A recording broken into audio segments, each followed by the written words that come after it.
नमो नमः प्यारे बच्चों। आप सभी का हार्दिक स्वागत है संस्कृत शाला के आज की कक्षा में। और हमारा आज का विषय है 11वीं कक्षा का 11वां पाठ यानी कि एकादशः पाठः, जिसका शीर्षक है स मे प्रियः। स मे प्रियः अर्थात वह मेरा प्रिय है। अब यह बात कौन कह रहा है वह मेरा प्रिय है, ये जानने के लिए चलते हैं पाठ की तरफ। और उससे पहले, यदि आपने इस चैनल को अभी तक सब्सक्राइब नहीं किया है तो इस चैनल को सब्सक्राइब ज़रूर कर लें, ताकि हमारी हर वीडियो आप तक सबसे पहले पहुंच सके। और बेल आइकन को दबाना तो बिल्कुल भी मत भूलें, ताकि आपको नोटिफिकेशन मिल सके, नोटिफिकेशन अलर्ट आपको मिल सके। और बच्चों, आप ये वीडियो कहाँ से देख रहे हैं, यानी कि आप अपना नाम, स्कूल का नाम और राज्य ज़रूर लिखें, ताकि हमें पता चले कि आप कहाँ से देख रहे हैं हमारी इस वीडियो को। तो चलिए बच्चों, ज़्यादा बातें न करते हुए हम चलते हैं सीधे अपने विषय की तरफ।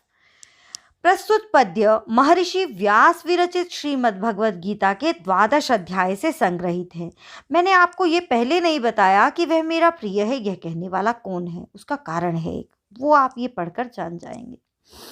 तो ये जो पद्य हैं, ये जो श्लोक हैं, इस पाठ में श्लोक हैं बच्चों, ये लिए गए हैं महर्षि वेद व्यास की श्रीमद् भगवत के गीता के। महर्षि वेद व्यास ने, पता है ना आपको, महाभारत लिखी, और महाभारत का ही एक अंग स्वरूप है श्रीमद् भगवत गीता।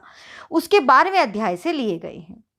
और इस अध्याय में भक्ति योग का वर्णन है, यानी कि भक्ति क्या है, भक्ति योग क्या है, उसका वर्णन है। और इसमें श्री कृष्ण द्वारा साकार और निराकार रूप से भगवत प्राप्ति का सरलतम मार्ग वर्णित है। यहाँ पर ईश्वर को कैसे प्राप्त करें उसका मार्ग वर्णित है।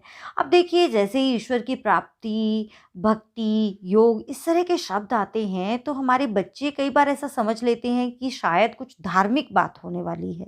लेकिन बच्चों, अगर मैं ये कहूँ कि ये धार्मिक का मतलब यहाँ पर केवल कोई धर्म, कुछ ऐसा धर्म विशेष नहीं है, हिंदू धर्म, मुस्लिम धर्म, सिख धर्म नहीं। यहाँ पर धर्म का मतलब है जो हमारा व्यवहार है, यानी कि यहाँ पर उन बातों का संग्रह है जिससे हमारे जीने की जो क्वालिटी है, यानी कि क्वालिटी लाइफ बढ़ने वाली है, यदि हम इन बातों को फॉलो करते हैं। तो चलिए हम पढ़ लेते हैं क्या कहा गया है यहाँ पर। वस्तुतः प्रस्तुत पद्यों में वर्णित विचार वर्तमान समाज हेतु, विशेषतः ज्ञान पिपासु छात्र वर्ग हेतु भी अत्यधिक प्रासंगिक और तर्कसंगत है। यानी कि जो बच्चे ज्ञान प्राप्त करने की इच्छा रखते हैं उनके लिए तो ये अत्यंत ही प्रासंगिक और तर्कसंगत है। अब आप कहेंगे हम तो पढ़ना तो नहीं चाहते, तो ये बच्चों बात पढ़ाई की नहीं हो रही है। आप लोगों का बड़ा इंटरेस्ट रहता है ना कुछ नया जानने के लिए, तो ये कुछ वैसा ही है, कुछ नया आज आपको मिलने वाला है।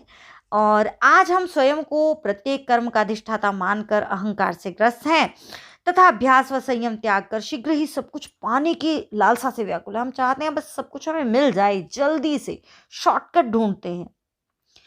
यथा पाठ के शीर्षक में समी प्रिय से अवगत होता है कि ईश्वर को वे जन प्रिय हैं जो अपने स्वार्थ को त्याग कर परमार्थ हेतु व समाज के उत्थान हेतु अग्रसर हैं। तो अब यहाँ पर आपको अंदाजा लग गया है कि यहाँ पर ईश्वर कहते हैं कि मुझे प्रिय कौन है, यानी कि भगवान को कौन अच्छा लगता है, ईश्वर को कौन अच्छा लगता है। चलिए ज़्यादा बातें न करते हुए चलते हैं श्लोकों के उच्चारण की तरफ। हम पहले इनका उच्चारण करेंगे और फिर समझेंगे इसके कलेवर को, इसके विषय को। तो चलिए बच्चों पढ़ लेते हैं।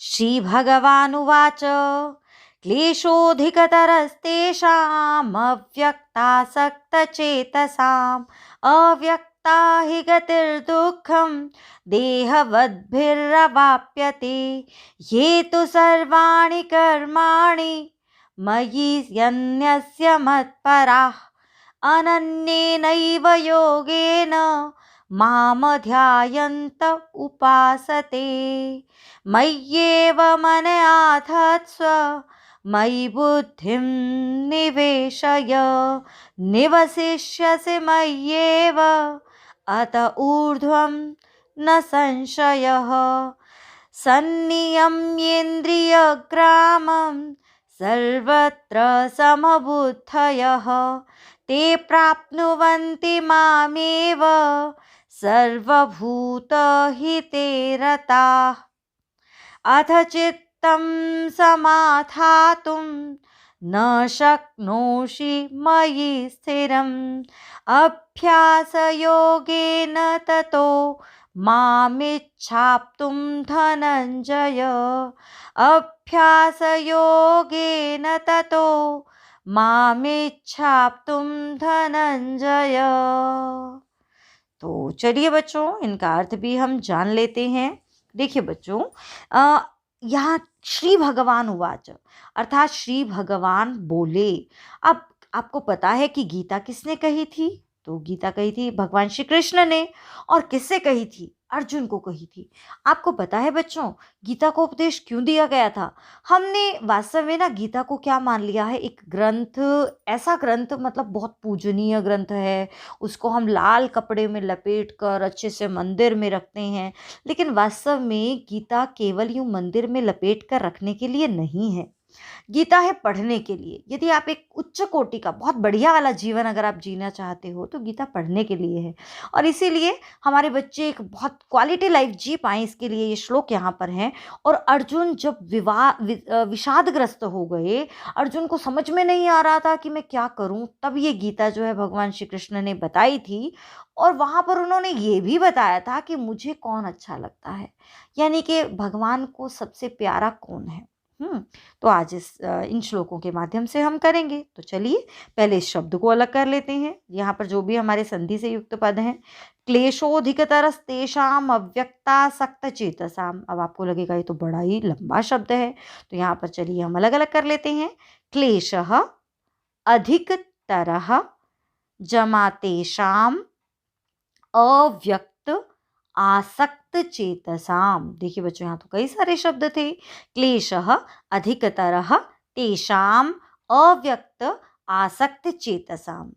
और अव्यक्ता ही गतिर्दुखम, दो शब्द हैं, गति ही जमा दुखम। और देहवद्भिरवाप्यते, यहाँ पर भी दो शब्द हैं, देहवद्भिः जमा अवाप्यते। ये र की हो गई विसर्ग। अब जरा अन्वय की दृष्टि से हम इसकी हिंदी जो है वो देख लेते हैं बच्चों। श्री भगवान उवाच, श्री भगवान बोले तो वो क्या बोले? वो बोले तेषाम अव्यक्त आसक्त चेतसाम। तेषाम अर्थात उनका, किनका? अव्यक्त आसक्त चेतसाम। अव्यक्त में व्यक्त होता है जो दिखाई दे, और अव्यक्त यानी कि जो दिखाई न दे। जो दिखाई न दे ऐसे निराकार, यानी कि जिसका कोई आकार नहीं है। यहाँ पर निराकार ईश्वर की बात हो रही है। तो निराकार ईश्वर में आसक्त यानी कि लगा हुआ है, चेतसाम चित्त जिनका, निराकार ईश्वर में लगा हुआ है चित्त जिनका, उनका क्लेशः अधिकतर, उनका क्लेश जो है वो बहुत अधिक है। अब यहाँ पर क्लेश मतलब वो परेशान है, ये अर्थ नहीं है। यहाँ पर उनका क्लेश अधिकतर है मतलब उनको ईश्वर की प्राप्ति, उन्हें ईश्वर को प्राप्त करना बड़ा ही मुश्किल है, जो उस निराकार ईश्वर के में अपना मन लगाए रहते हैं। ये बच्चों यहाँ पर जो क्या कहना चाहते हैं ईश्वर, यानी कि भगवान के मुख से ये वाणी जो निकली है, तो यहाँ पर क्या कहना चाहते हैं? वो कहते हैं कि जिस चीज़ का कोई आकार ही आपके सामने स्पष्ट नहीं है, उसमें ध्यान लगाना बड़ा कठिन है, इसलिए उस ईश्वर को पाना कठिन है, ये यहाँ पर कहना चाहते हैं। फिर आगे कहा गया है ही, क्योंकि देहवद भी, देह से युक्त लोग, क्योंकि हम सब कैसे लोग हैं? देह से युक्त हैं, शरीर से युक्त हैं। तो कहते हैं जो शरीर से युक्त लोग हैं उनकी अव्यक्ता गति, अव्यक्त गति, अव्यक्त यानी कि बच्चों जो अव्यक्त ईश्वर वाली गति है, निराकार को प्राप्त करने वाली जो गति है, वह दुखम अवाप्यते, बड़ी कठिनाई से प्राप्त होती है। तो यहाँ पर कहा गया है जो लोग निराकार ईश्वर की उपासना करते हैं उनका क्लेश तो बहुत अधिक है, उनकी परेशानी अधिक है, क्योंकि शरीर से युक्त होते हुए उस अव्यक्त ईश्वर को, निराकार ईश्वर को पा लेना बड़ी ही कठिनता से हो सकता है, यानी कि वह बड़ी ही कठिनता से पाया जा सकता है। चलते हैं अगले श्लोक की तरफ। ये तो सर्वाणि कर्माणि मयि सन्न्यस्य मत्परा। देखिए ये जो सर्वाणि कर्माणि, सारे कामों को, मयि सन्न्यस्य, मुझ में लगाकर, सन्न्यस्य होता है रखना, स्थापित करना, लगा देना। तो यहाँ पर कहा गया है कि ये जो लोग सर्वाणि कर्माणि, सारे के सारे कामों को, जो भी काम उनके हैं, खाना बनाना, खाना खाना, नहाना, पढ़ाई करना, अपना कर्म करना, जो भी काम है उनके, उन सभी को मयि सन्न्यस्य मत्पराः, मुझ में लीन करके, और मत्पराः, मुझ में खुद भी लीन हो जाते हैं।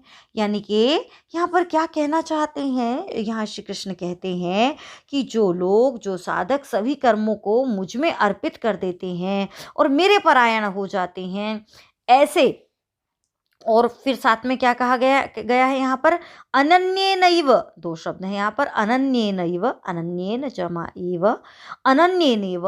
देखिए, अन्य होता है दूसरा, और अनन्य यानी कि बिल्कुल जिसका कोई दूसरा है ही नहीं, ऐसे संबंध से, ऐसे योग से, माम ध्यायन्त, मुझे ध्यान करते हुए, मेरा ध्यान करते हुए, उपासते, उपासना करते हैं। उपासते बच्चों बहुवचन का शब्द है। तो यहाँ पर कहते हैं कि जो लोग मुझ में अपने सारे कर्मों को लगाकर मुझ में लीन रहते हैं, मेरे परायण रहते हैं, और अनन्य योग से मुझे ध्यान करते हुए, मेरा ध्यान करते हुए मेरी उपासना करते हैं, तो यहाँ पर ईश्वर कहना चाहते हैं कि मैं उनका उद्धार करता हूँ। देखिए बच्चों, क्योंकि ये गीता में से 12वें अध्याय में से श्लोक उठा लिए हैं, तो इसलिए यहाँ पर कुछ इससे अगले श्लोक में वो बताया गया है कि जो मेरा ध्यान करते हैं, मेरी उपासना करते हैं, मैं उनका उद्धार करता हूँ। तो यहाँ पर अच्छा, आप कहेंगे ये उद्धार क्या होता है? तो उद्धार का मतलब होता है बच्चों, आपको ऐसा नहीं लगता कई बार कि आप परेशान रहते हैं, छोटी छोटी बातें आपको बड़ा परेशान कर देती हैं, या आपको लगता है कि यार मेरे पास ये नहीं है, मैं इस बात से परेशान, मैं उस बात से परेशान। तो उद्धार करने का, भगवान के उद्धार करने का एक सीधा सा अर्थ है कि वो व्यक्ति परेशानियों को छोड़ देता है, उसे फिर दुख नहीं होता। यह अभिप्राय है। मयि एव मन आधत्स्व मयि बुद्धिं निवेशय निवसिष्यसि मय्येव अत ऊर्ध्वं न संशयः। देखिए बच्चों, यहाँ दो शब्द हैं, मयि जमा एव, और बाकी तो बिल्कुल आसान ही है। यहाँ पर भी वही दो शब्द हैं, मयि एव। तो यहाँ पर क्या कहा गया है, चलिए अन्वय की सहायता से हम देख लेते हैं। तो यहाँ कहा गया है मयि एव, मयि एव अर्थात मुझ में ही, मनः आधत्स्व, मन को लगाओ। अब मन हमारा बड़ा चंचल है, तो मन को एकाग्र करने का कहीं ना कहीं बच्चों ये उपाय बताया है। कहा गया है कि मयि एव मन आधत्स्व, मुझ में ही मन को लगाओ।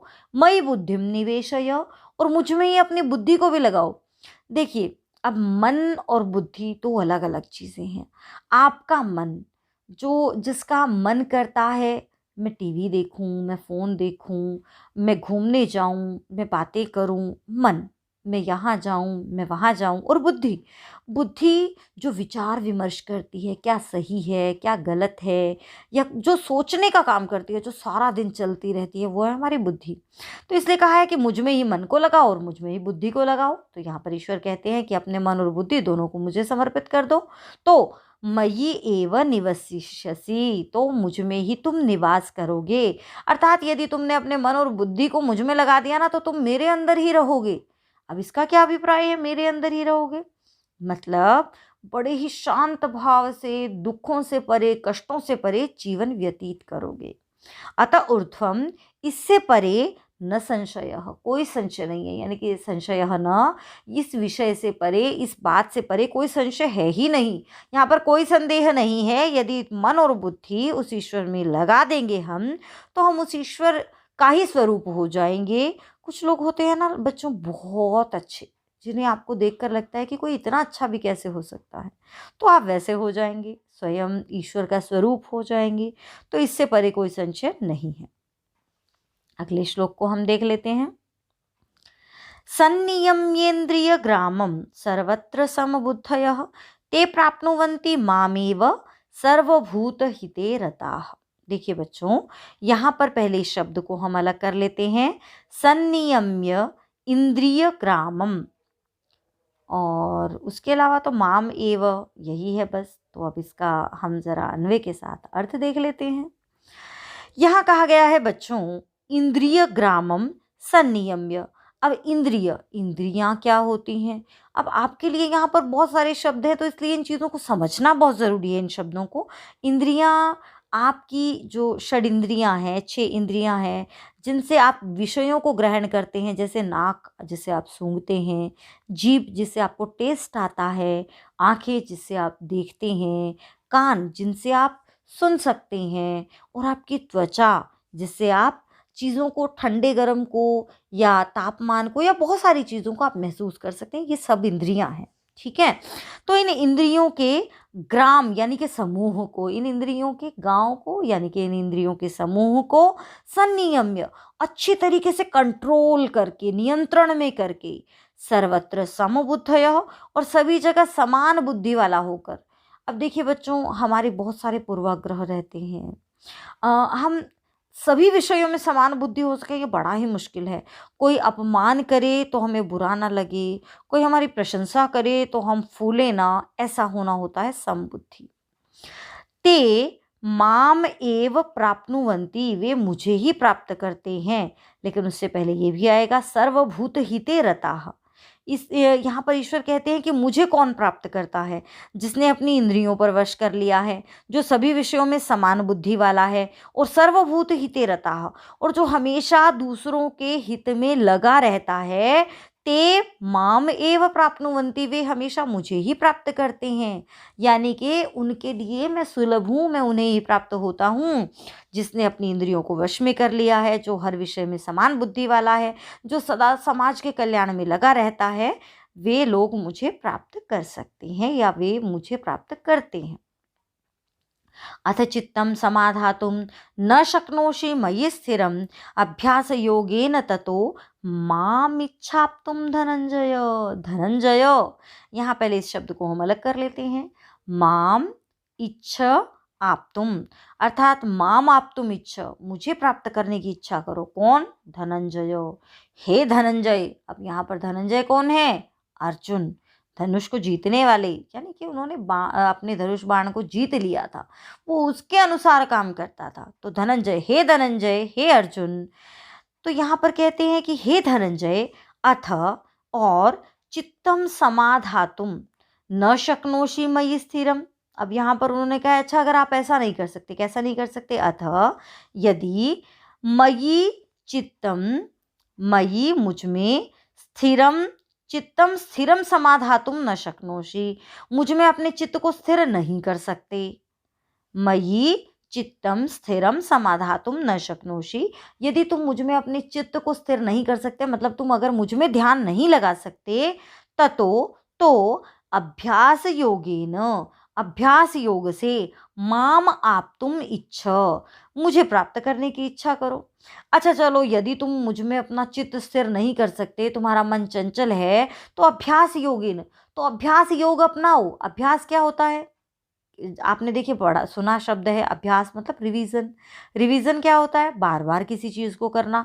तो एक काम करो, अभ्यास योग का रास्ता अपनाओ, उसके रास्ते से भी तुम मुझे प्राप्त कर सकते हो। अर्थात अपने बार बार अपने मन को मुझ में लगाओ, बार बार करने से वो काम हो जाएगा। आपने वो कहावत सुनी है ना, रसरी के आवत जात से सील पर परत निशान, यानी कि पत्थर पर भी निशान बना सकती है एक रस्सी, यदि बार बार करे। तो इसलिए यहाँ पर भगवान कहते हैं कि अभ्यास योग से मुझे प्राप्त करने की इच्छा करो, अगर तुम्हारा मन चंचल है, मुझ में नहीं लगता तो चलिए अब इन श्लोकों का भी हम उच्चारण कर लेते हैं। श्रेयो हि ज्ञानम अभ्यासात् ज्ञानात् ध्यानं विशिष्यते ध्यानात् कर्म फल त्यागात् शान्तिरनन्तरम् अद्वेष्टा सर्वभूतानां मैत्रः करुण एव च निर्ममो निरहङ्कारः समदुःख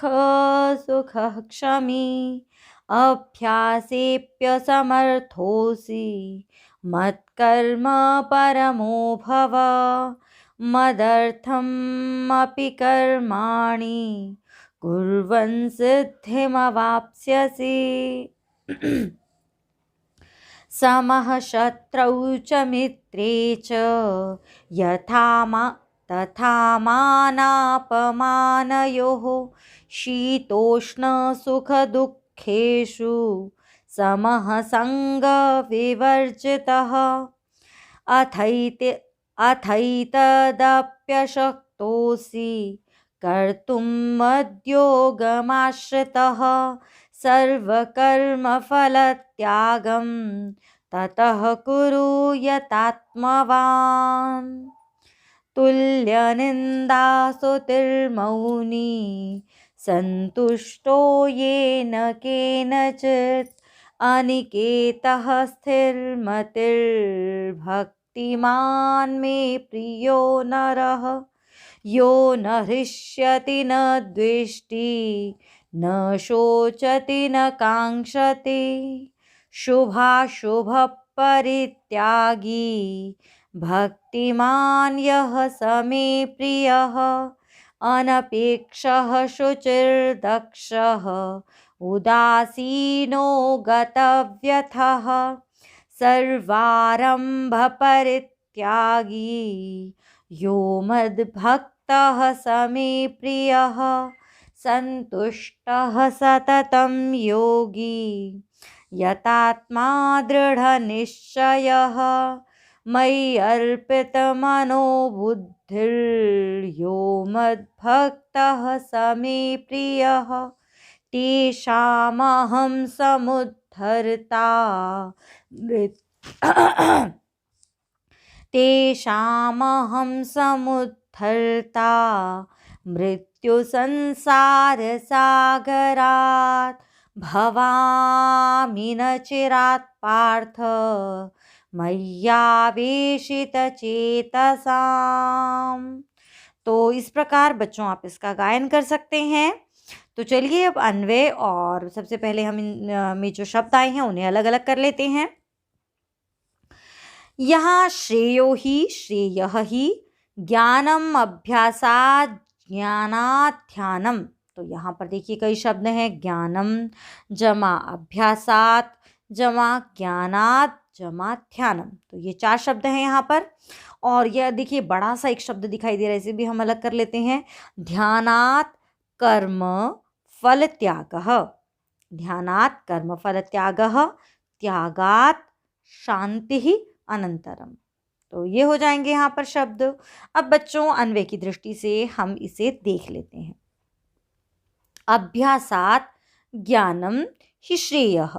अभ्यासात यानी कि अभ्यास करने से ज्ञानम ही श्रेयः, ज्ञान श्रेष्ठ है। आप किसी बात को रिवाइज करेंगे तभी उससे भी श्रेष्ठ है आपको उस बात का ज्ञान हो जाए। देखिए उदाहरण के लिए साइकिल चलाना एक स्किल है जिसे आप प्रैक्टिस से सीख सकते हैं। साइकिल चलाना सिर्फ ऐसा पता होने से नहीं आएगा कि कैसे चलाते हैं, लेकिन उससे कहीं श्रेष्ठ है ज्ञान। अब ज्ञान का थोड़ा सा स्तर ऊपर का होता है। ज्ञान के स्तर में आपकी बुद्धि का काम होता है, जबकि अभ्यास में बुद्धि का उतना रोल नहीं रहता है। और फिर कहा है ज्ञानात् ध्यानम विशिष्यते। ज्ञान से भी ध्यान की विशेषता है, यानी कि ज्ञान से भी बढ़कर है ध्यान। अब ज्ञान से बढ़कर ध्यान कैसे है? देखिए बच्चों, किसी बात का ज्ञान होना महत्वपूर्ण है और ज्ञान से ध्यान विशेष होता है। क्योंकि देखिए बच्चों, किसी भी चीज़ का यदि आपको ज्ञान है और आप उसका पालन यदि नहीं कर पा रहे हैं, आप उसका ध्यान यदि नहीं कर पा रहे हैं, तो उसका महत्व नहीं है। जानने से केवल महत्व नहीं। आप जानते हैं कि सुबह उठना चाहिए, आप जानते हैं कि रात को जल्दी सोना चाहिए, तो सुबह आप जल्दी नहीं उठते हैं, तो वो ध्यान का हिस्सा है। ध्यान करना अर्थात किसी बात का मनन करना। और यदि हम गीता की जो प्रचलित भाषा है उसमें देखें तो ज्ञान से ध्यान करने का अर्थात ध्यान, यहाँ पर भी मनन ही अर्थ है, लेकिन यहाँ पर है भगवत ध्यान। ध्यान का विशेष महत्व है ज्ञान की अपेक्षा। और ध्यानात् कर्म फल त्यागः। ध्यानात् और ध्यान से भी श्रेष्ठ है कर्म फल त्यागः, कर्म के फल का त्याग करना।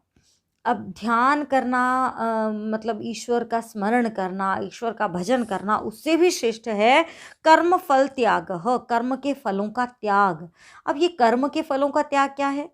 कर्म के फलों का त्याग है बच्चों, आप जब कोई काम करते हैं तो आप पहले फल के बारे में सोचते हैं ना, तो उस फल की इच्छा का त्याग। अब आप कहेंगे कि यदि हमने फल की इच्छा ही छोड़ दी तो हम काम कैसे करेंगे? तो हम कर सकते हैं, बिल्कुल कर सकते हैं, और मुझे लगता है कि टेंशन फ्री होके कर सकते हैं। क्योंकि जब आपको फल की चिंता नहीं रहती है तो आप कर्म करने का मज़ा लेते हैं। बजाय कि फल की चिंता करने की। उदाहरण के लिए अगर आपको कोई पेपर देना है और आपके ऊपर प्रेशर है कि 90% आपको लेने हैं, आपने चाहे वो मम्मी पापा का नहीं है प्रेशर, आपका ही खुद का प्रेशर है कि मुझे 90% लेने हैं, तो आप वो पेपर में सिर्फ यही बात सोचते रह जाओगे कि मेरी यहाँ गलती ना हो जाए, मेरी वहाँ गलती ना हो जाए। उसका जो मज़ा है, उस ज्ञान का जो मज़ा है वो आप नहीं ले पाएंगे। इसलिए ये यहाँ कहना चाहते हैं कि कर्मों के फलों का त्याग।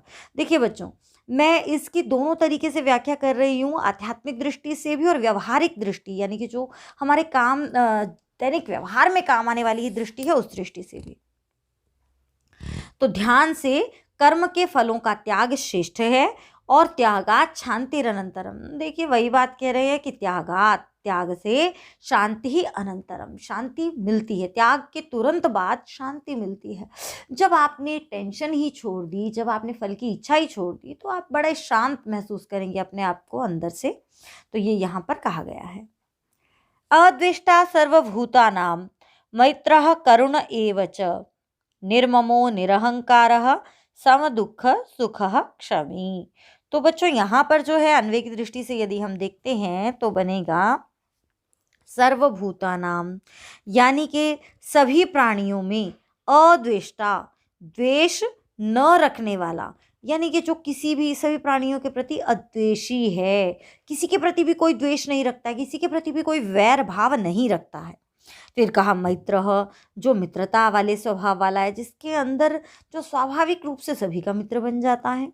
करुणः, और जो बहुत ही करुण स्वभाव वाला है, बड़े दया से युक्त स्वभाव वाला है। एवच, और जो है, और फिर साथ में क्या कहा गया है, निर्ममो, जिसमें मम इसका अभाव है। अब ये मम क्या है? मम का मतलब होता है मेरा। तो जिसमें ये मेरा, वो मेरा, ये भी मेरा, वो भी मेरा, ये तेरा, ये मेरा, ऐसा वाला भाव जो है वो नहीं है। निर का मतलब अभाव। तो जिसमें मैं का, मेरे मेरे का भाव जो है वो नहीं है। और निरहंकार, अहम होता है मैं। देखिए वही शब्द से ही अर्थ निकल रहा है। अहम का मतलब होता है मैं, तो अहम का भी जिसमें अभाव है, यानी कि जिसमें मैं का भी अभाव, मैं ये, मैं वो, मैं यूं, मैं ये, तो ऐसे का भी अभाव जिसमें है।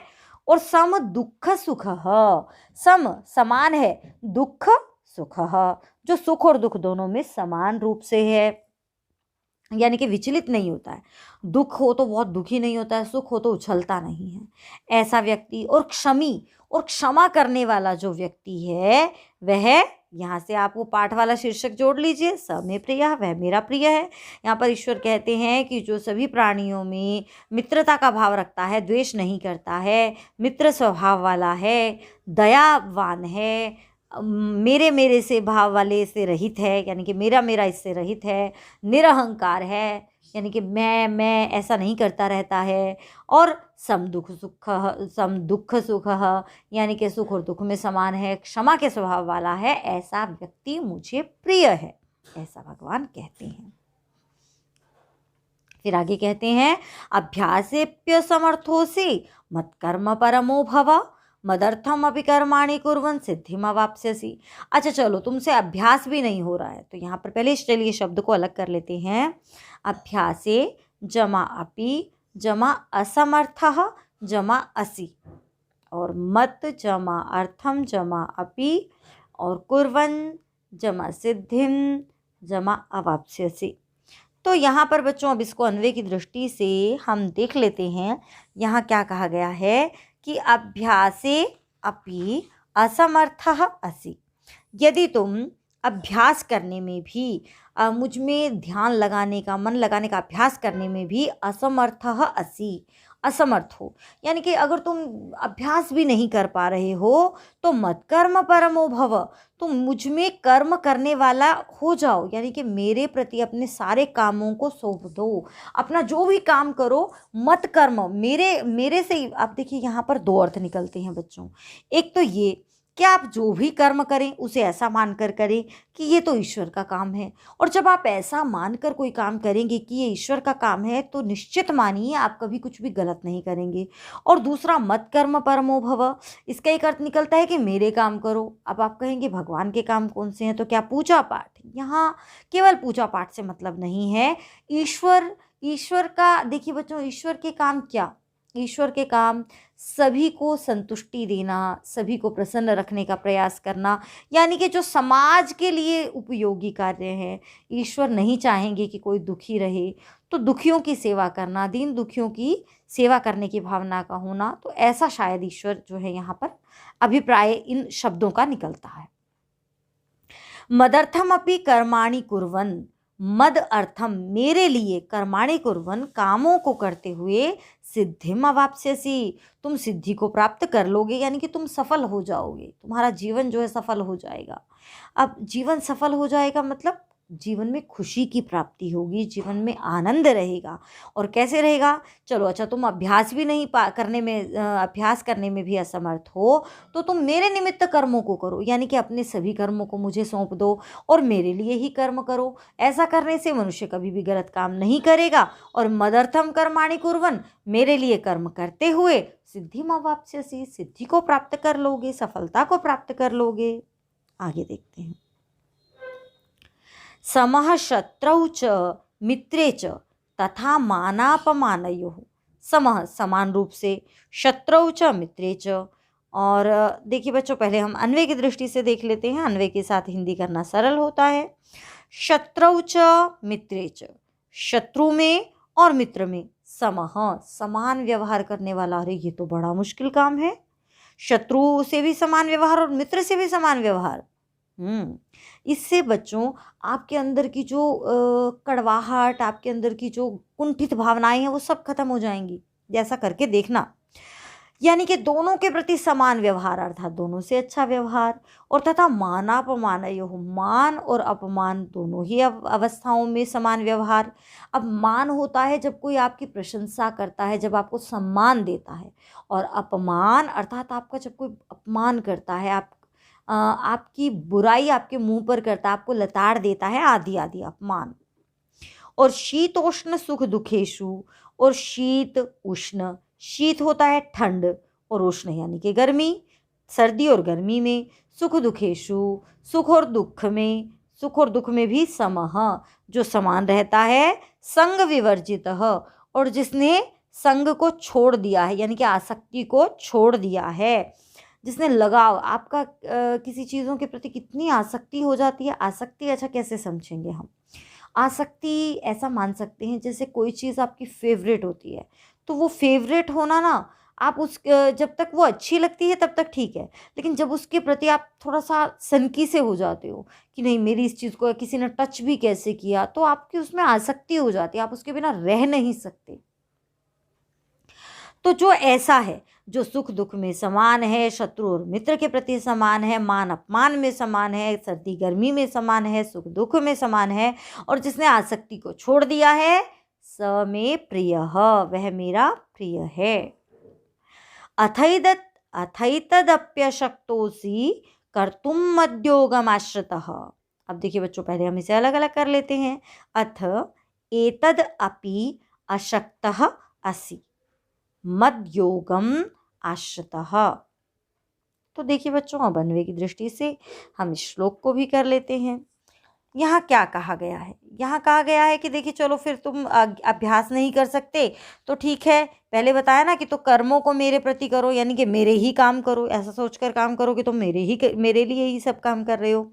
अत एतद अपि अशक्तः असि, फिर कहते हैं यह श्री कृष्ण भगवान यहाँ पर कि अथ, और एतद अपि, यह करने में भी, अशक्तः असि, इसमें भी तुम असमर्थ हो, यानी कि तुम ऐसा भी नहीं कर पा रहे हो कि सब कामों को ये सोच के करो कि मेरे हो, या सिर्फ मेरे ही काम करो। तो मद योगम आश्रितः। अब देखिए बच्चों, यहाँ पर ये पहले आ जाएगा अथ, और मद योगम आश्रितः, मेरे योग के आश्रित, यानी कि मुझ पर आश्रित तुम यदि एतद अपि अशक्तो असि, ऐसा करने में भी असमर्थ हो, तो सर्वकर्म त्यागम कुरु ततः यतात्मवान। अब देखिए, अन्वय की दृष्टि से जब हम देख रहे हैं तो बनता है अथ मदयोगम आश्रितः, और तब मेरे आश्रित होकर, एतत् कर्तुम, यह करने में भी, अशक्तो असि, यदि तुम असमर्थ हो, तो ततः तो यतात्मवान अपनी इंद्रियों को वश में करने वाले सर्व कर्म फल त्यागम कुरु, सभी कर्मों के फल का त्याग कर दो। देखिए बच्चों, ये फल का ल रह गया है। तो यहाँ पर श्री कृष्ण अर्जुन से क्या कहते हैं? श्री कृष्ण अर्जुन से कहते हैं, ये मान लीजिए ये हमें ही कह रहे हैं। तो यहाँ कहा गया है कि यदि तुम ये भी करने में समर्थ नहीं हो तो एक काम करो, इंद्रियों को वश में करके सभी कर्मों के फलों का त्याग कर दो। यानी कि तुम कर्मों को मेरे अर्पित नहीं कर सकते हो, मुझको अर्पित नहीं कर सकते हो, तो तुम एक काम करो, तुम फल का त्याग कर दो, फल की इच्छा का त्याग कर दो। तो ये इन्होंने एक सरल उपाय बताया, सरल से सरल उपाय बता रही है। यतात्मवान, यहाँ पर एक शब्द आया है बच्चों, यत आत्मवान, यानी कि जिसकी इंद्रियां वश में होती हैं उसके।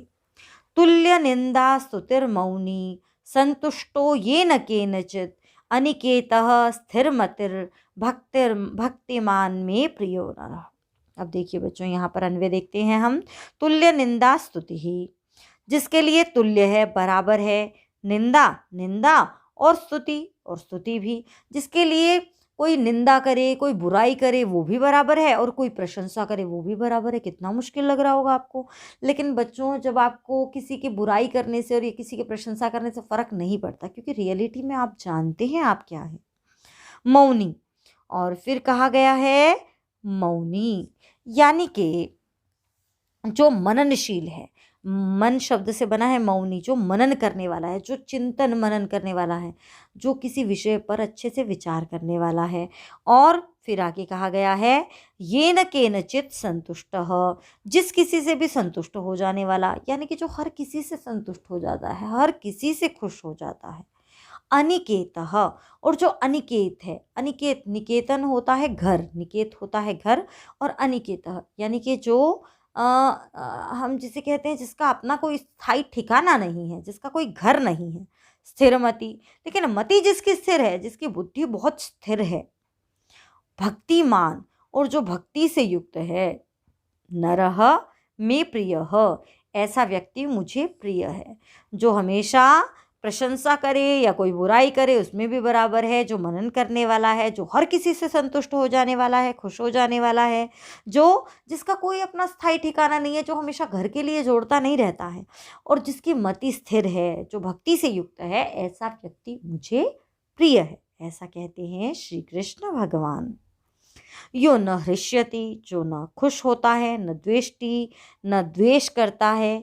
अब देखिए बच्चों, यहाँ पर शब्द आया है हृष्यति। अब हृष्यति का मतलब होता है प्रसन्न होना। जो प्रसन्न नहीं होता है तो मतलब जो कभी खुश नहीं होता, इसका ये मतलब नहीं है। जो अंदर से ही जिसके आनंद है, जो हमेशा ही खुश रहता है, जो किसी विशेष बात पर उछलता नहीं है, ये मतलब है यहाँ पर। न द्वेष्टि, न द्वेष करता है किसी के प्रति। एक मन में आता है ना कई बार वैर का भाव, तो मन में वैर का भाव नहीं रखता है। न शोचती, न शोक करता है। देखिए बच्चों, क्योंकि समाज है तो कुछ न कुछ आसपास घटता ही रहता है, तो बहुत शोक नहीं करता है। न कांक्षति, न इच्छाएं करता है। शुभाशुभ परित्यागी, और जिसने शुभ और अशुभ, शुभ होता है जो शुभ कर्म अच्छे कर्म, और अशुभ यानी कि बुरे कर्म, परित्यागी का परित्याग कर दिया, जिसने अच्छे और बुरे कर्मों का त्याग कर दिया है। और भक्तिमान, जो भक्ति से युक्त है, स यह जो स मे प्रियः, वह मेरा प्रिय है। अब देखिए बच्चों, यहाँ पर आप कहेंगे अच्छे और बुरे सभी प्रकार के कर्मों का त्याग। यहाँ पर अच्छे बुरे कर्मों के फल की इच्छा का त्याग ही अभिप्राय है, कि कुछ अच्छा किया तो चाहता है कि भाई मेरा नाम हो, मेरे बारे में सब जाने, और कुछ बुरा किया तो उसे छिपाए, मतलब मैंने किया। तो इस तरह के भाव जब सारे खत्म हो जाते हैं, अच्छे बुरे के सब भाव जब खत्म हो जाते हैं, और भक्ति से जब युक्त होता है इंसान, तो वह मेरा प्रिय है। फिर आगे क्या कहा गया है, चलिए देख लेते हैं। अनपेक्षः शुचिर दक्षः, देखिए ये सारी विशेषताएं बताई गई हैं। अनपेक्षः, अपेक्षाओं से रहित, इच्छाओं से रहित, अपेक्षाओं से रहित। आप चाहते हैं, आप हमेशा परेशान रहने का हमारा कारण पता है क्या होता है, कि उसने ऐसा नहीं किया, तो वो हमारी अपेक्षा है। इन अपेक्षाओं से रहित, शुचि, पवित्र। कैसा पवित्र? शारीरिक रूप से भी और मानसिक रूप से भी, यानी कि अंदर से और बाहर से पवित्र। दक्ष, और कुशल यानी कि जो काम करते हैं वही कुशलता से। कुछ लोग होते हैं काम करते तो हैं लेकिन रो रो के करते हैं या रुला के करते हैं, तो ऐसा नहीं। कुशल, उदासीन और उदासीन। अब देखिए बच्चों, ये जो उदासीन शब्द हमने पढ़ा है वो हमने नेगेटिव सेंस में पढ़ा है कि उदासीन यानी कि जो बिल्कुल उदासीन है, इसको तो किसी चीज़ का जो है मतलब रिस्पॉन्स ही नहीं रहता है, तो वो उदासीन का मतलब नहीं है यहाँ पर। यहाँ उदासीन का मतलब है जो सुख और दुख में एक जैसा है, वो उदासीन। गत व्यथा और गता व्यथा यस्य सह, यानी कि चली गई है व्यथा जिसकी, जिसका दुख समाप्त हो गया है, ऐसा। सर्वारंभ परित्यागी और सभी आरंभों का परित्याग करने वाला। अब सभी आरंभों का परित्याग करने वाला, इसका क्या अर्थ हुआ यहाँ पर? बच्चों सभी आरंभ, आरंभ होते हैं, देखिए आरंभ किस चीज़ का? आरंभ होती है शुरुआत, और शुरुआत किसकी होती है? किसी काम की ही तो होगी। तो सभी प्रकार के कामों का परित्याग करने वाला, यानी कि सभी कर्मों का त्याग करने वाला, क्या ये अर्थ है? यानी कि सब कुछ छोड़ के बैठ जाओ? बिल्कुल नहीं। इसका अर्थ है कि जिसने सभी कामों को अपने लिए त्याग दिया है, यानी कि वो सभी कामों को ऐसे करता है मानो ईश्वर में अर्पित कर दिए हों, या उनकी इच्छा का त्याग कर दिया है। पूर्ण त्याग की भावना के साथ जो अपने कामों को, सभी कामों को करता है, यो मद भक्त, जो मेरा भक्त है, स मे प्रिय, ऐसा जो मेरा भक्त है वह मेरा प्रिय है। आप जानते हैं बच्चों, भगवत गीता का सार है कि आप जो भी कर्म करें उसके फल की इच्छा न करें, तो यहाँ पर कहीं ना कहीं यही भाव लक्षित होता है, हमें यहाँ से समझ में आता है। तो ऐसा व्यक्ति भगवान को प्रिय है। संतुष्टः सततं योगी यतात्मा दृढ़ निश्चयः मय्यर्पित मनोबुद्धिर्यो मद्भक्तः स मे प्रियः। तो देखिए बच्चों, यहाँ पर क्या कहा गया है? यहाँ पर भी वही श्री कृष्ण भगवान जो है वो अपने भक्त की विशेषताएं बताते हुए कहते हैं, यह जो यहाँ पर है ना, यह सततम, जो हमेशा संतुष्ट संतुष्ट रहता है, हमेशा संतुष्ट रहता है। उसे किसी चीज़ की यूँ नहीं रहती हमेशा कि अब मुझे ये चाहिए, हाय मुझे ये चाहिए, हाय मुझे, हमेशा खुश रहता है जो उसके पास है। और योगी, जो योगी है, योगी होता है बच्चों जो योग करने वाला है। अब यहाँ पर योग करना जो रूढ़ शब्द है उस अर्थ में नहीं है, यहाँ पर योग करना शांत चित्त वाला होने से अभिप्राय है। आगे देखते हैं, यतात्मा, और जो इंद्रियों को वश में करने वाला है, संयमित आत्मा है जिसके अर्थात जिसने इंद्रियों को वश में कर लिया है। और दृढ़ निश्चय, और जो दृढ़ निश्चय वाला है, मई अर्पित मनोबुद्धि, और जिसने मई अर्पित, मेरे अर्पित कर दी है, मनः बुद्धि, मन और बुद्धि दोनों। देखो पहले भी आया था ना, मेरे मुझ में ही मन लगाओ, मुझ में ही बुद्धि लगाओ।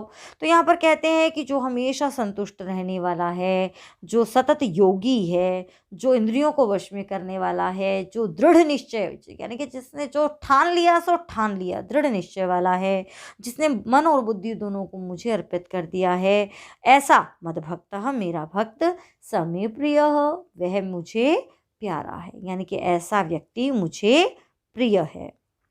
तेषामहं समुद्धरता मृत्यु संसार सागरात्। अब देखिए बच्चों, यहाँ पर अर्थ क्या निकलता है? भवामि न चिरात् पार्थ, तो पार्थ शब्द को हम आगे ले लेंगे। और मयि आवेशित चेतसाम, तो पहले आया पार्थ, हे पार्थ, हे अर्जुन, मयि आवेशित चेतसाम, मुझ में आवेशित चित्त वालों का, यानी कि जिन्होंने अपना चित्त मुझ में लगा दिया है, ऐसे व्यक्तियों का, तेषाम, उनका, अहम, मैं, मृत्यु संसार सागरात समुद्धरता, मृत्यु संसार सागरात, मृत्यु रूपी संसार सागर से, नचिरात, अब नचिरात मतलब अचिरात, यानी कि बहुत जल्दी ही, समुद्धरता भवामी, उद्धार करने वाला होता हूँ। यहाँ पर क्या कहते हैं? यहाँ पर केशव माधव यानी कि भगवान श्री कृष्ण अर्जुन से कहते हैं, हे पार्थ, पृथा पुत्र पार्थ, पृथा क्योंकि कुंती का एक नाम है तो पृथा पुत्र है इसलिए पार्थ। तो और यहाँ पर जो है वो इसलिए कहा गया पार्थ, हे अर्जुन, मयि आवेशित चेतसाम, जिनका चित्त हमेशा मुझ में लगा रहता है, तेषाम, उनका, अहम, मैं, मृत्यु संसार सागरात, इस मृत्यु रूपी संसार सागर से, यानी कि जो ये जिस इस लोक को बच्चों मृत्यु सागर, संसार सागर या मर्त्य लोक भी कहा जाता है। तो इस संसार सागर से नचिरात, शीघ्र ही समुद्धरता भवामी, उद्धार करने वाला होता हूँ, अर्थात उसे मैं सब कष्टों से मुक्ति दे देता हूँ जो ऐसा व्यक्ति होता है। तो बच्चों, जिसने ऐसा व्यवहार अपना लिया उसकी तो अपने आप ही सभी कष्टों से मुक्ति हो जाएगी, उसके तो दुख, उसकी सारी व्यथाएं कहीं गायब सी हो जाएंगी। तो यहाँ पर कहीं ना कहीं हमें एक जीने का दृष्टिकोण दिया गया है। तो बच्चों, यहाँ से इस पाठ से आपको कौन सा श्लोक जो है उसका भाव आपको लगा कि हाँ, ये जीवन में अपनाया तो कुछ अद्भुत ही हो जाएगा, तो वो आप कमेंट करके ज़रूर बताएं। और यहाँ पर हमारा ये जो पाठ है ये समाप्त होता है, और अब हम कुछ आपसे पूछ लेते हैं यहाँ पर प्रश्न। तो चलिए बच्चों, अब हम यहाँ से कुछ प्रश्न पूछ रहे हैं, आप जल्दी से उत्तर देने का प्रयास कीजिएगा। तो यहाँ आपका पहला प्रश्न है, केषां क्लेशः अधिकतरः, और पहले ही श्लोक में से आपका प्रश्न है केषां क्लेशः अधिकतरः। तो मुझे लगता है लग गया होगा आपको पता यहाँ से। तो आपका क्या होना चाहिए उत्तर, केशाम। तो यदि आप सोच रहे हैं तेषाम, तो बिल्कुल नहीं, इसका सही उत्तर होगा अव्यक्त चेतसाम, अर्थात किनका क्लेश ज़्यादा है। तो अव्यक्त आसक्त चेतसाम, जिनका व्यक्त में हर समय मन लगा रहता है, निराकार ईश्वर में मन लगा रहता है, उनका क्लेश, उनके दुख, उनकी समस्या, उनकी क्लिष्टता अधिक है। तो ये हुआ आपका पहला प्रश्न। यहाँ से बच्चों अब दूसरे श्लोक में से आपसे एक प्रश्न पूछ लेते हैं। आपको यहाँ बताना है, सर्वाणी इति विशेषणस्य किम विशेष्यम अत्र प्रयुक्तम। सर्वाणी इति विशेषणस्य किम विशेष्यम अत्र प्रयुक्तम, सर्वाणी का विशेष्य क्या है। सर्वाणी तो विशेषता है, यानी कि विशेषण है, तो इसकी विशेष्य, इसका विशेष्य क्या है, वस्तु क्या है, किसके लिए आया है सर्वाणी। तो किसके लिए आया है सर्वाणी, कर्माणी। तो ये हो जाएगा, क्योंकि जो विभक्ति, जो वचन, जो लिंग विशेषण में होता है वही, जो विशेष्य में होता है वही विशेषण में रहता है। चलिए, आपसे अगला प्रश्न हम पूछ लेते हैं, और आपका अगला प्रश्न है बच्चों, आपको बताना है, श्री कृष्णम के प्राप्नुवन्ति। देखिए, इस श्लोक से बताना है, श्री कृष्णम के प्राप्नुवन्ति। आपके पास इसी तरीके से एक श्लोक आएगा। तो ये इंद्रिय ग्रामम संनियम्य सर्वत्र संबुद्धयः ते श्री कृष्णम प्राप्नुवन्ति, ये पूरा ही श्लोक आ जाएगा। ये इंद्रिय ग्रामम संनियम्य सर्वत्र संबुद्धयः सर्वभूतहिते रताः ते श्री कृष्णम प्राप्नुवन्ति, ये पूर्ण वाक्यन उत्तर था। तो आप इस प्रकार से पूरा उत्तर यहाँ पर लिख सकते हैं। अच्छा, अब अगला प्रश्न बच्चों है आपका, यहाँ से आपको बताना है, अस्थिरम इत्यस्य विलोम पदम किम। अस्थिरम इत्यस्य विलोम पदम किम। तो अस्थिर का उल्टा क्या होगा, बिल्कुल सही, स्थिरम, ये हो जाएगा उत्तर। चलते हैं अगले प्रश्न की तरफ, और आपका अगला प्रश्न है, यहाँ से इस श्लोक से बताना है आपको, ध्यानम कस्मात् विशिष्यते। ध्यानम कस्मात् विशिष्यते, ध्यान से प्रश्न को सुनिए और समझिए और उत्तर बताइए। ध्यान किससे विशेष है, ध्यानम कस्मात् विशिष्यते। देखिए, वही विभक्ति होनी चाहिए जो प्रश्न में है। तो ध्यानम ज्ञानात् विशिष्यते, तो ज्ञानात् हो जाएगा इसका उत्तर। अब चलते हैं हम अगले प्रश्न की तरफ। अगला प्रश्न है बच्चों आपके लिए, ममता रहितः इत्यर्थे किम पदम अत्र प्रयुक्तम। इस श्लोक में से आपका प्रश्न है, ममता रहितः, यानी कि ममता से रहित। तो इसका पर्यायवाची क्या पूछा गया है आपसे, ममता रहितः इत्यर्थे किम पदम अत्र प्रयुक्तम। तो ममता रहित, रहित मतलब अभाव, तो क्या, यानी कि क्या, निर्ममः, ये हो जाएगा आपका उत्तर। अगला प्रश्न है आपका, यहाँ से आपको बताना है, कस्माद् विवर्जितः जनः ईश्वरस्य प्रियः। तो यहाँ पर ईश्वर ने, यानी कि स्वयं भगवान कृष्ण ने बताया था ना कि इससे रहित व्यक्ति जो है वो मुझे प्रिय है। तो किससे रहित, तो संग विवर्जितः, ये हो जाएगा इसका उत्तर। और आपका अगला प्रश्न है यहाँ से, आपको बताना है अत्र मे इति सर्वनाम पदम कस्मै प्रयुक्तम। मे सर्वनाम, संज्ञा सर्वनाम में बेटा उलझने की बिल्कुल ज़रूरत नहीं है। यहाँ पर मैंने पूछा है मे सर्वनाम किसके लिए आया है, तो यानी कि मे कहने वाला कौन है, यहाँ मे कौन है, तो मेरा प्रिय है। किसका प्रिय है, कौन कह रहा है, कृष्ण। तो यहाँ पर श्री कृष्णाय ये हो जाएगा हमारा उत्तर, क्योंकि प्रश्न था कस्मै में। तो हम अगला प्रश्न आपसे पूछ लेते हैं, और आपका अगला प्रश्न है बच्चों, कीदृशः नरः भगवतः प्रियः। अब देखिए बच्चों, ये निर्भर करता है कि आपसे किस श्लोक में से पूछा गया है। यदि यहाँ से पूछा जाए तो ये सारे आ जाएंगे इसके रूप में, उत्तर के रूप में, और यहाँ से पूछा जाए तो ये सारे आ जाएंगे। तो अब मैंने आपसे पूछा है यहाँ से, तो आपको बताना है कि कीदृशः नरः भगवतः प्रियः, तो कौन कैसा व्यक्ति भगवान का प्रिय है। अनपेक्षः शुचिर्दक्षः उदासीनो गतव्यथः सर्वारंभ परित्यागी भक्तः श्री कृष्ण से प्रियः। तो ये हो जाएगा आपका उत्तर। भगवतः प्रिय भी आप लिख सकते हैं। अब आपका बच्चों अगला प्रश्न है, मनुष्य इत्यर्थे किम पदम अत्र प्रयुक्तम। मनुष्य के लिए यहाँ पर कौन सा शब्द आया है, तो बताइए मनुष्य के लिए यहाँ कौन सा शब्द आया है। यहाँ एक शब्द आया था, यहाँ ये नरः, प्रियो नरः, ये प्रश्न इस श्लोक के लिए था जो पीछे छूट गया था, तो ये हो जाएगा इसका नरः उत्तर। अब आपसे एक अंतिम प्रश्न हम पूछ लेते हैं, और आपका अंतिम प्रश्न है, श्री कृष्ण कस्मात् उद्धारम करोति। श्री कृष्ण कस्मात् उद्धारम करोति, श्री कृष्ण किससे उद्धार करते हैं। देखिए बच्चों, जैसा प्रश्न वैसा उत्तर। तो श्री कृष्ण किससे उद्धार करते हैं, मृत्यु संसार सागरात, मृत्यु संसार सागर से श्री कृष्ण उद्धार करते हैं। तो ये हुआ बच्चों आपका पाठ और उसके ऊपर आधारित आपके प्रश्न। इन्हीं शब्दार्थों को आप ज़रूर पढ़ लें, ये आपके लिए अच्छे रहेंगे पाठ को समझने की दृष्टि से। तो इन्हें भी आप पढ़ लीजिए।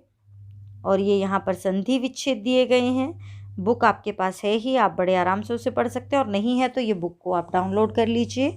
ब्लॉग पर बुक अवेलेबल है, ई संस्कृत शाला ब्लॉग जैसे ही डालेंगे वहाँ पर भी आपकी बुक्स अवेलेबल हैं। बच्चों अब हम कर लेते हैं अभ्यास के प्रश्न। अधोलिखित प्रश्नानाम उत्तराणि संस्कृत भाषया देयानि। अब ये जो नीचे दिए गए प्रश्न हैं, इनके उत्तर आपको जो है वो संस्कृत में देने हैं। तो अब यहाँ पर देखिए बच्चों, पहला प्रश्न आपका है, एतानि पद्यानि कः कम प्रति कथयति। ये जो पद्य हैं, ये जो श्लोक हैं, वो कौन किससे कहता है। तो एतानि पद्यानि श्री कृष्ण अर्जुनम प्रति कथयति। यहाँ पर ये जो पद्य हैं वो श्री कृष्ण अर्जुन के प्रति कहते हैं। वक्ता सर्वाणि कर्माणि कस्मिन् न्यसितुं कथयति। वक्ता यानी कि बोलने वाला जो है वो सभी कामों को किसमें स्थापित करने के लिए, किसमें रखने के लिए कहता है। तो यहाँ पर वक्ता तो स्वयं भगवान कृष्ण थे, और उन्होंने किसमें समर्पित करने के लिए कहा था, स्वयं में यानी कि ईश्वर में। तो वक्ता सर्वाणि कर्माणि ईश्वरे न्यसितुं कथयति, ये हो जाएगा इसका उत्तर। ब्रह्मणि चित्तम स्थिरम कर्तुं किम आवश्यकम, ये आवश्यकम होना चाहिए बच्चों। तो बताना है आपको कि ब्रह्मा में चित्त स्थिर करने के लिए क्या आवश्यक है। तो ब्रह्मणि चित्तम स्थिरम कर्तुम इंद्रियाणाम संयम आवश्यक, इंद्रियों का संयम आवश्यक है। सबसे पहले आपकी इंद्रियां नियंत्रित होगी तो आप कर पाएंगे। कस्मिन् रताः जनाः ब्रह्म प्राप्नुवन्ति, किसमें लगे हुए लोग ब्रह्मा को प्राप्त, ईश्वर को प्राप्त कर सकते हैं। तो कस्मिन् रताः, सर्वभूत हिते रताः जनाः ब्रह्म प्राप्नुवन्ति, सबके हित में लगे हुए लोग ईश्वर को प्राप्त करते हैं। अगला है षष्ठे पद्ये यानी कि छठे श्लोक में, ये षष्ठे नहीं है बच्चों, षष्ठे ही है। छठे श्लोक में महर्षिणा के गुणाः वर्णिता, महर्षि ने कौन से गुणों का वर्णन किया। यहाँ पर श्री कृष्ण ने ही वास्तव में वर्णन किया, तो कौन से गुणों का वर्णन किया है। तो षष्ठे पद्ये महर्षिणा ज्ञानम ध्यानम अभ्यासः सर्वफल त्यागः च वर्णितः। अभ्यासे अपि असमर्थः जनः कथम सिद्धिम अवाप्स्यति। तो अभ्यास में भी जो व्यक्ति असमर्थ है वो कैसे सफलता को प्राप्त करेगा। तो अभ्यासे अपि असमर्थः जनः भगवदर्थम कर्माणि कुर्वन् सिद्धिम अवाप्स्यसि। भगवत के निमित्त यानी कि ईश्वर के निमित्त काम करता हुआ सिद्धि को प्राप्त कर लेगा। नवम पद्यानुसारम मत्कर्म परत्वे अशक्तः सति किम कर्तव्यम, यानी कि मेरे कर्म करने में भी यदि असमर्थ हो, यानी कि ईश्वर से संबंधित कर्म करने में भी समर्थ हो, तो क्या करना चाहिए। तो मत कर्म परत्वे अशक्तः अपि सर्व कर्म फल त्यागः कर्तव्यः, सभी कर्म के फलों का त्याग कर देना चाहिए। ये हो जाएगा इसका उत्तर। अब बच्चों देखिए, ये जो प्रश्न है, दूसरा प्रश्न, ईश्वरस्य प्रियत्वं प्राप्तुं के गुणाः आवश्यकाः सन्ति विस्तरेण लिखत।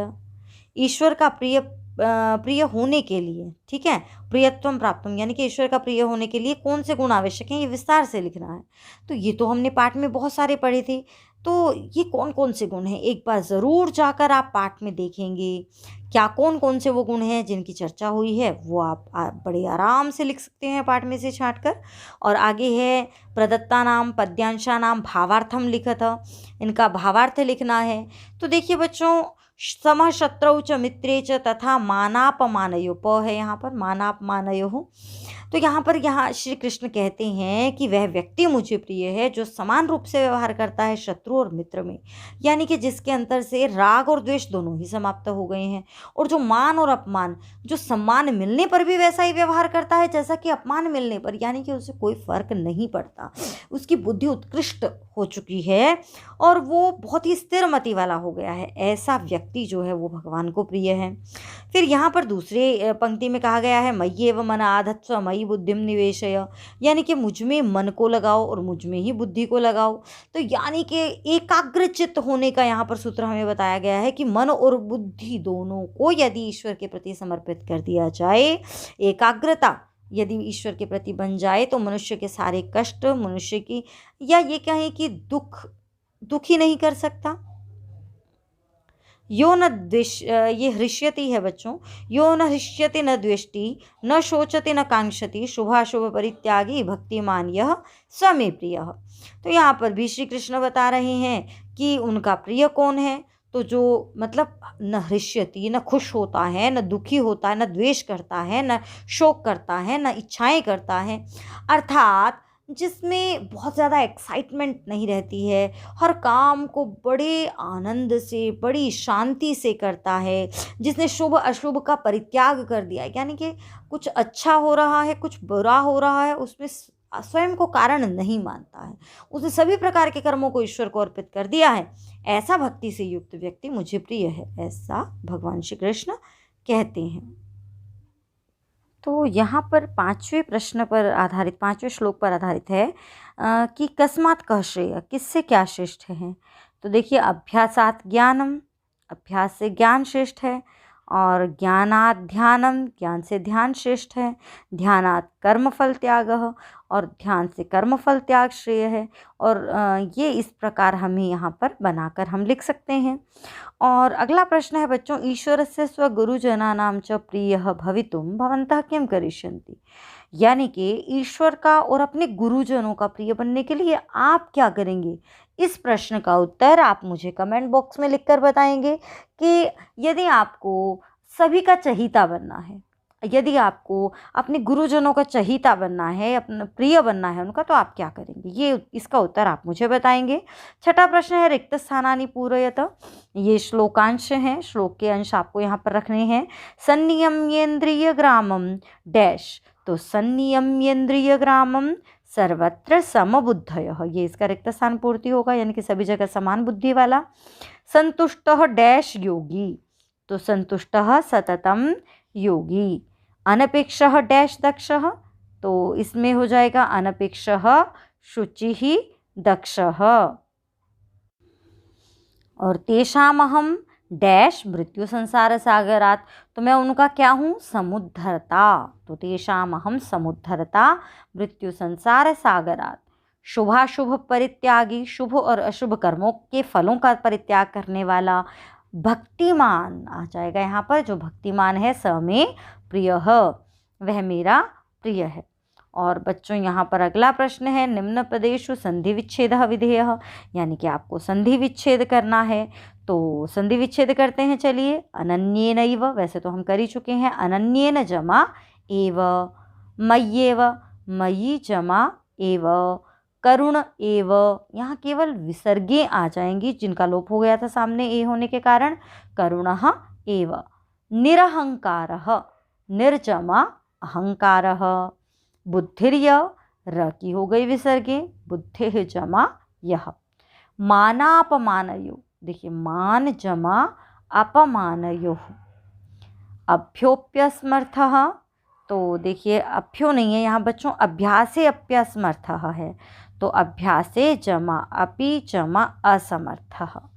मद्योगम, तो मत जमा योगम। अथैतत्, अथ जमा एतत्। मदर्थम, मत जमा अर्थम। तो ये हो जाएंगे आपके संधि विच्छेद।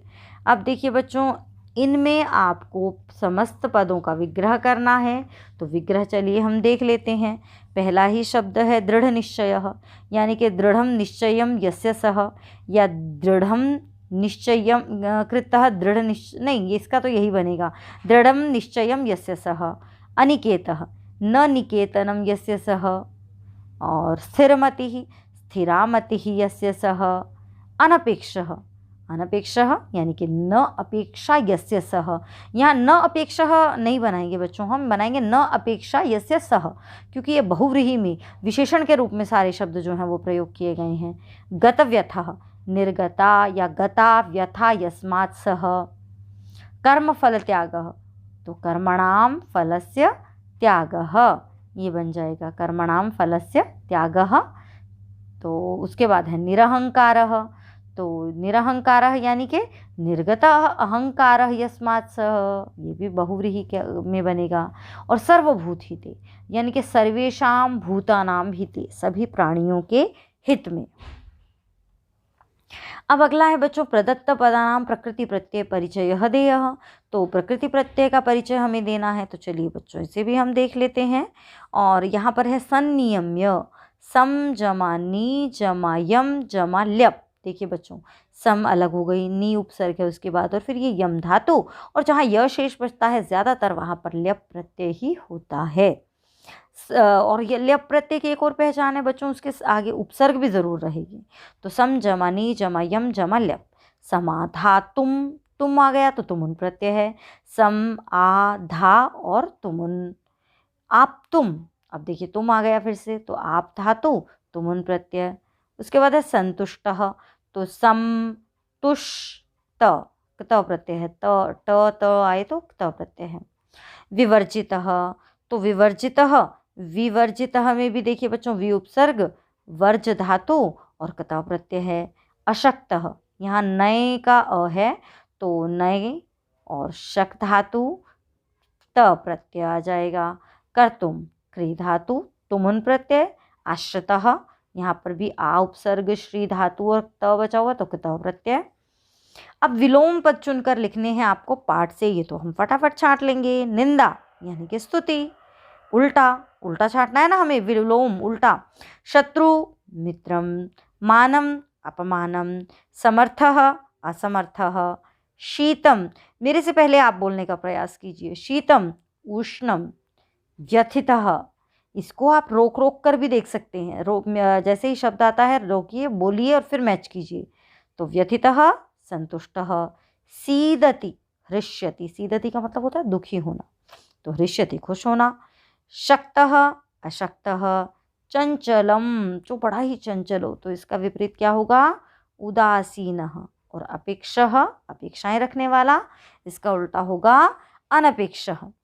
तो इस प्रकार बच्चों ये हमारा पाठ यहाँ पर होता है पूरा। आशा करती हूँ कि आपको पाठ अच्छे से समझ में आया होगा, और यदि ये पाठ आपको अच्छा लगा तो मुझे कमेंट करके ज़रूर बताइएगा। मिलते हैं अगली वीडियो के साथ, देखते रहिए संस्कृत शाला।